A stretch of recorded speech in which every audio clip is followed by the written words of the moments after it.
Clara Whitmore had imagined the West as a place of wind, warped cabins, and men hardened by hunger. When she answered the advertisement written in careful, slanted ink, respectable rancher seeking wife, honest intentions, new prospects, she expected struggle. She expected dust in her shoes and beans for supper. She expected to build something from nothing. What she did not expect was Elias Boone. The train sighed to a stop in Red Hollow with a long breath of steam, and Clara stepped down clutching a single trunk and the thin courage that had carried her across half the country.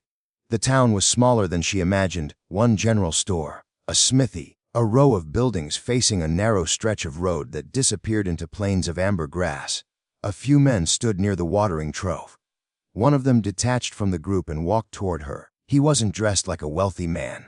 Faded denim, dust-worn boots, a hat pulled low enough to shadow eyes the color of approaching rain. His movements were unhurried but steady, like someone who belonged exactly where he stood. "Miss Whitmore?" he asked. His voice was deep but soft. Clara straightened. "Yes, you must be Mr. Boone." He nodded once. "Elias." That was all. No grand smile, no nervous chatter, just presence. She studied him carefully. His clothes were clean but old. His gloves had been mended more than once. Everything about him whispered modest means. Clara felt a strange relief. She could handle modest means. They loaded her trunk onto a simple wagon hitched to a sturdy bay horse. No fancy carriage, no polished tack. The wagon boards bore scratches from years of hauling feed and timber.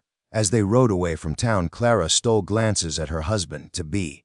His silence wasn't awkward, just contained. She found herself filling it. "I hope you don't expect me to be afraid of hard work," she said lightly.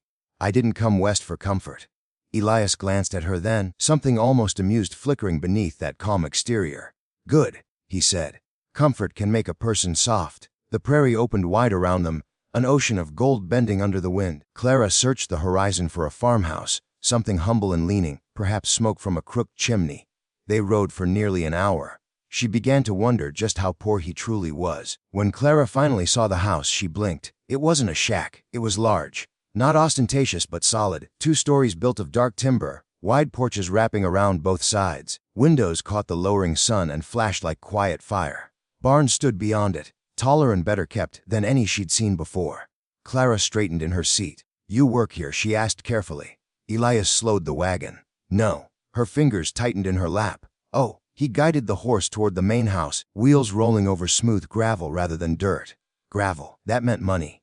A detail small yet unmistakable. They stopped before the porch steps. A ranch hand approached from the barn, young, broad-shouldered, respectful in his nod. "Evenin', Mr. Boone." Clara's breath caught. "Mr. Boone." Elias stepped down and offered her his hand. His palm was calloused and warm. "Welcome home." "Clara!" "Home," her heart thudded. "This is yours?" "All of it," he replied simply.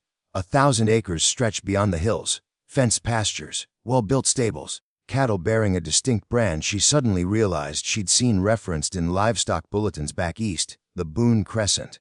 She had thought she was marrying a small rancher scraping by. Instead, she had married one of the largest landowners in the territory. Her first feeling was not joy, it was suspicion.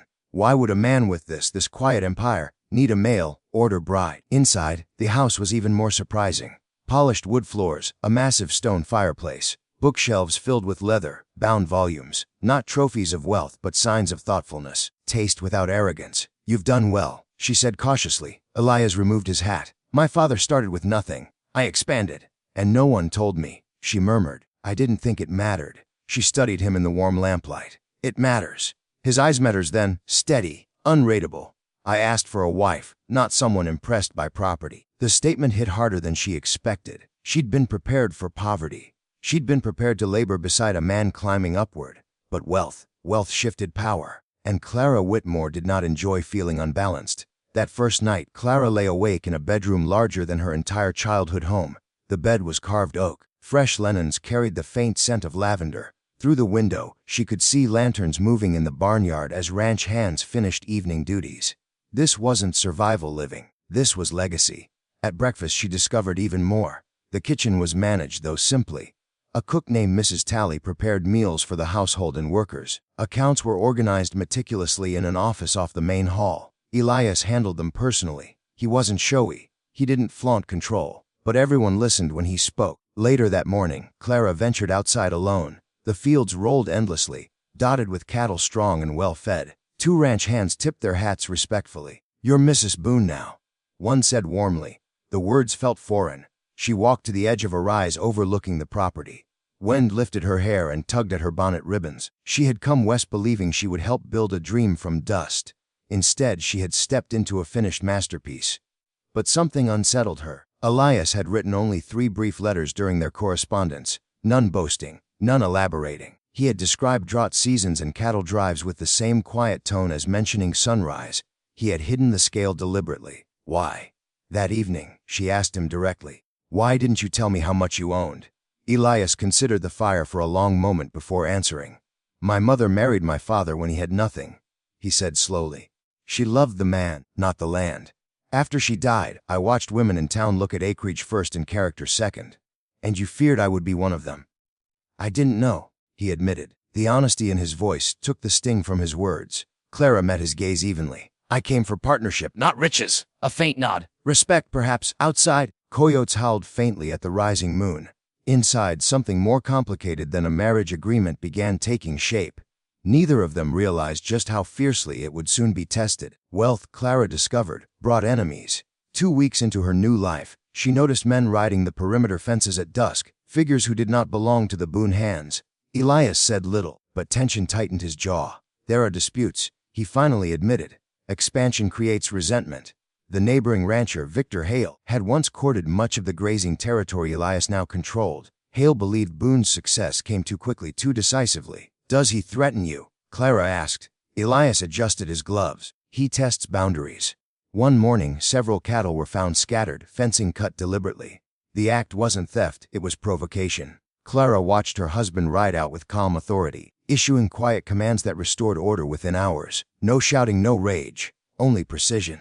She began to understand something critical. Elias Boone wasn't merely wealthy, he was strategic. Yet beneath that strength, Clara noticed solitude. In the evenings, Elias retreated to his office not to revel in numbers, but to sit quietly with a small, framed sketch of a woman Clara had come to recognize as his mother. You miss her, Clara said gently one night. Wes. It was the first time he had answered with softness rather than brevity. She believed this land could be more than profit. He continued. She saw it as a refuge. Clara touched the windowsill thoughtfully. Is that what you want? His gaze shifted toward her. Yes, the word carried weight. She realized then why he had sought a mail-order bride. Not for beauty, not for status, for loyalty unconnected to local politics, for someone who might see him apart from the empire he commanded. That night, she made a decision of her own. She would not be intimidated by wealth, nor would she be sheltered by it. She would stand beside him when storms, human or otherwise, arrived. The storm came sooner than expected. Victor Hale filed a formal land challenge, claiming sections of Boone property had been acquired under dubious timing during a drought year. It was legal maneuvering rather than gunfire, but no less dangerous. Clara accompanied Elias to town for the hearing. Whispers followed them down the boardwalk. Inside the small courthouse, Hale smiled thinly. You built fast, Boone. Too fast. Elias met his stare calmly. I built smart. Records were presented, dates scrutinized, tensions ran high. Then Clara stepped forward unexpectedly. She had spent evenings reviewing the ranch books alongside Elias, quietly learning, quietly preparing. She presented documented proof of lawful purchase transfers, signed in the presence of territorial officials. Overlooked clerical confirmations Hale's attorney hadn't anticipated. The room shifted. Elias looked at her, not surprised, but seeing her fully for the first time. Hale's claim collapsed by afternoon. Outside, as townsfolk dispersed, Elias took Clara's gloved hand in his. You weren't obligated to fight that battle, he said. She smiled slightly. I told you. I came for partnership. For the first time, warmth moved openly through his expression. The land remained his, but something more powerful had begun to root itself between them. Victory did not bring ease. A lightning-sparked prairie fire swept across the northern edge of Boone land weeks later. Flames licked the horizon, devouring grassland in a roaring wave. Workers panicked.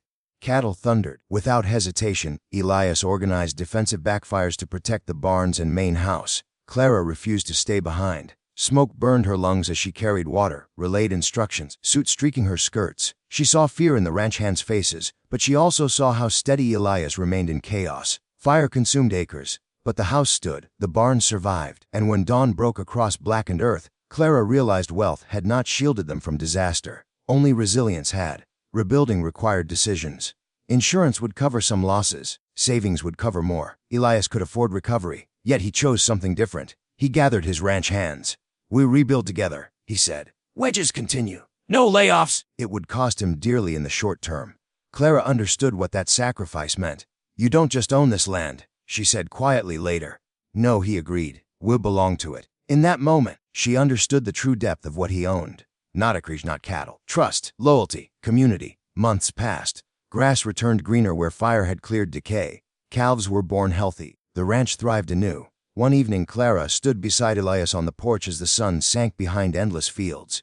When I came here, she confessed, I expected poverty. Elias's mouth curved faintly. Disappointed. She shook her head slowly. I was shocked, she admitted, but not by the land. He looked at her. By you.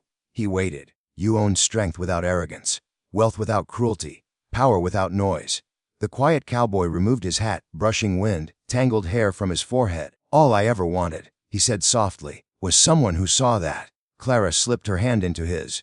She had crossed the country believing she would build a life out of scarcity. Instead, she had discovered something infinitely rarer. A man who could command 1,000 acres without raising his voice. A husband who valued partnership more than property. A future not secured by money, but by mutual courage. As stars emerged over the vast western sky, Clara Whitmore Boone understood the truth at last. The greatest thing this quiet cowboy owned was not the land beneath their feet, but the unshakable heart that built it.